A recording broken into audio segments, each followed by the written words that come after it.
Hello friends, welcome to Creative Medicine. In this lecture, we will learn about. Hello friends, if you see the symptoms of ganglion blockade toxicity, ganglion blocking agent toxicity.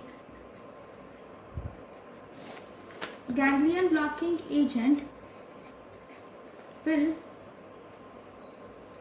cause decreased blood pressure, it causes decreased bowel activity, it causes sweating,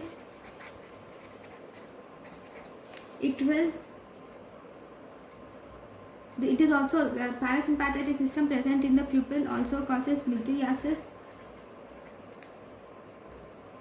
and it also causes tachycardia. Okay, so these are the main symptoms of ganglion blocking agent toxicity. Thank you for watching. Thank you and thank you for watching.